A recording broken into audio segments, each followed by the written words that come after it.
मैं हूं शमा नाहीद और आप देख रहे हैं अपना चैनल नाहीद वॉइस। सब देखने और सुनने वालों को अस्सलाम वालेकुम। दोस्तों, इस वीडियो में मैं आपको बताऊंगी कि इस रमजान के महीने में जन्नत को किस तरह दुल्हन की तरह सजाया जाता है और कौन कौन सी कबूलियत की घड़ी होती हैं जिसमें हमारी दुआएं कबूल होती हैं। और मैं आपको रमजान में दुआ की कबूलियत का एक ऐसा वाकया भी बताऊंगी जो आपने अपनी जिंदगी में पहले कभी नहीं सुना होगा। दोस्तों, अगर वीडियो पसंद आए तो लाइक, सब्सक्राइब और बेल का बटन दबा दीजिएगा। नाज़रीन इकराम, जब रमजान आता है तो जन्नत को दुल्हन की तरह सजाया जाता है। जन्नत में हूरें पूछती हैं कि इतना इह्तमाम क्यों किया जा रहा है, तो उनको बताया जाता है कि रमजान आ रहा है। दोस्तों, जन्नत में भी रमजान के आने की खुशियां जोरों शोर से मनाई जाती हैं। हजरत अब्दुल्ला बिन अब्बास रजी अल्लाह ताला अन्हु से रिवायत है कि हुजूर अकरम सल्लल्लाहु अलैहि वसल्लम को ये इरशाद फरमाते सुना है कि जन्नत को रमजानुल मुबारक के लिए खुशबुओं की दूनी दी जाती है और जब रमजान की पहली रात होती है तो अर्श के नीचे से एक हवा चलती है जिसका नाम मसीरा है। उसके झोंकों से जन्नत के दरख्तों के पत्ते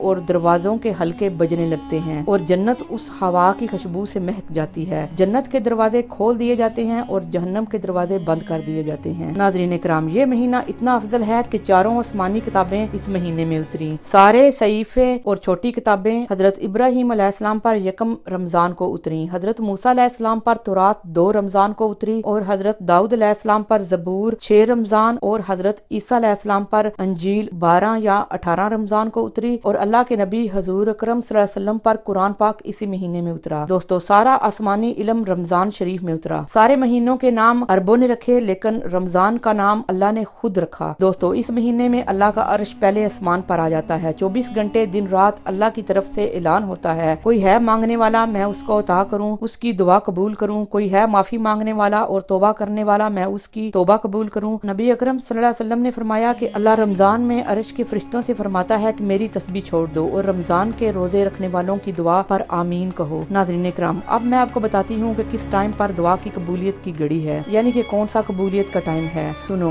रोजा खोलने के एन टाइम पर दुआ की कबूलियत की घड़ी है। अल्लाह ताला फरमाता है कि खाने से पहले मांग लो, मैं तुम्हारी दुआ कबूल करूंगा। दोस्तों, हजरत मूसा अलैहिस्सलाम ने अल्लाह ताला से पूछा कि या अल्लाह, जितना मैं आपके करीब हूँ, आपसे बात कर सकता हूँ, इतना कोई और भी करीब है? अल्लाह ताला ने फरमाया, ए मूसा, आखिरी वक्त में एक उम्मत मोहम्मद सल्लल्लाहु अलैहि वसल्लम की होगी और उस उम्मत को एक महीना ऐसा मिलेगा जिसमें वो सूखे होंठों, प्यासी जुबान, भूख और प्यास के साथ जब इफ्तार करने बैठेंगे तब मैं उनके बहुत करीब हूँगा। मूसा, तुम्हारे और मेरे बीच में 70 पर्दों का फासला है, लेकिन इफ्तार के वक्त उस उम्मत और मेरे बीच एक पर्दे का फैसला भी नहीं होगा और जो दुआ वो उस टाइम मांगेंगे मैं उसे कबूल करूंगा। सुभान अल्लाह। हुजूर अकरम सल्लल्लाहु अलैहि वसल्लम ने फरमाया, अगर मेरी उम्मत को मालूम हो जाए कि यह महीना कितनी अजमत, बरकत और रहमतों वाला है तो वो तमन्ना करने लगे कि सारा साल माह रमजान हो जाए। इस महीने में फर्ज 70 फर्ज के बराबर और नफल फर्ज के बराबर हो जाते हैं। नमाज तरावी के एक सजदे पर 1500 नेकी लिखी जाती है। नाज़रीन इकराम, ये महीना अल्लाह की बहुत बड़ी नेमत है और अल्लाह ताला ने यह महीना अपने बंदों की मोहब्बत में उनको तोहफे में दिया है। ये वो महीना है जिसका कुरान में सबसे ज्यादा जिक्र आया है। दोस्तों, अब मैं आपको एक कहानी सुनाती हूँ जो कि एक मौजज़े से कम नहीं। अभी रमजान का महीना स्टार्ट हुआ था कि एक अमेरिकन मुस्लिम डॉक्टर अफ्रीका में गया, क्योंकि अफ्रीका में बहुत ज्यादा बंदे बीमार हो रहे थे और वहाँ डॉक्टरों की कमी थी। उस डॉक्टर की ड्यूटी एक ऑर्फनेज यानी कि एक यतीम खाने में लगी, जहाँ दूर दराज जंगल के करीब एक गांव में बहुत ज्यादा पुअर लोग रहते थे। नाज़रीन इकराम, तब अप्रैल का महीना था, थोड़ी सर्दी थी, लेकिन उस ऑर्फनेज में बच्चों के पास पहनने को इनफ कपड़े नहीं थे। उस यतीम खाने में काम करने वालों ने बताया कि कई महीनों से यहाँ बच्चों के लिए पहनने के लिए कपड़े और किसी किस्म की सप्लाईज नहीं आई। इवन जहाँ कभी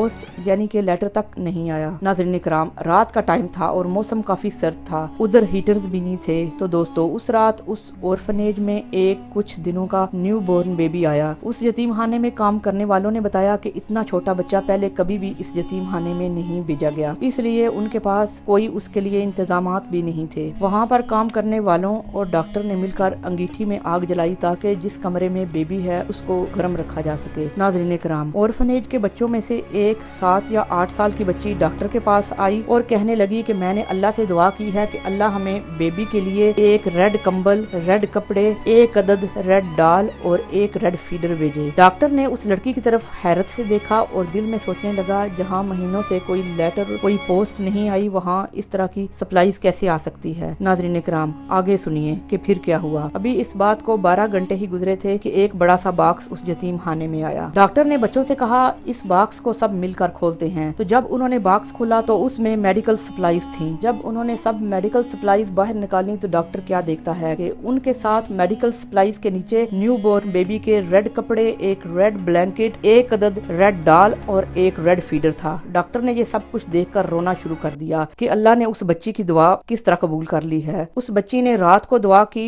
صبح ہونے تک اللہ نے افریقہ کے جنگل میں سب کچھ بھیج دیا اور اس بچی کے منہ سے نکلا ہوا ایک ایک ورڈ پورا ہوا۔ دوستو، دعا ایک کیفیت کا نام ہے۔ جب آپ دعا مانگیں اس دعا میں یقین ہو کہ یہ مجھے ضرور ملے گا۔ دوستو، جب آپ اپنے اللہ سے دعا مانگنے لگو تو یہ سوچ لیں کہ میں اس رب سے مانگنے لگا ہوں جو بادشاہوں کا بادشاہ ہے۔ وہ اکیلا ہی سارے جہانوں کو روزی دیتا ہے۔ اس کے خزانے اتنے بڑے ہیں کہ آپ سارا جہان بھی اس سے مانگ لیں تب بھی اس کے خزانوں میں سوئی کی نوک سے گزرنے والے پانی جتنی بھی کمی نہیں ہوگی۔ اس کے ہاتھ میں زمینوں سمان کی کنجیاں ہیں اور وہ ساری کائنات کا بادشاہ ہے اور اپنے تاج میں بیٹھا ہوا ہے۔ دوستو، دعا مانگتے ہوئے یہ نہ سوچیں کہ آپ کی پرابلم کتنی بڑی ہے، یہ سوچیں کہ آپ کا اللہ کتنا بڑا ہے۔ اور اب تو رمضان کا مہینہ ہے اور رمضان کے مہینے میں اللہ کا عرش پہلے آسمان پر آ جاتا ہے۔ یہ رحمتوں، برکتوں اور دعاؤں کی قبولیت کا مہینہ ہے۔ اللہ کی رحمت کی چادر ہر طرف بچھی ہوئی ہے۔ اللہ کی رحمتوں، برکتوں اور عنایتوں کی سیلیں لگی ہوئی ہیں۔ میری دعا ہے کہ اللہ تعالی ہمیں زیادہ سے زیادہ رحمتیں اور برکتیں گیٹ کرنے کی توفیق فرمائے، آمین ثم آمین۔ دوستو، آج کے لیے اتنا ہی۔ اگر ویڈیو اچھی لگے تو لائک، سبسکرائب کرنا مت بھولیے۔ اپنا بہت خیال کیجیے اور دعاؤں میں یاد رکھیے۔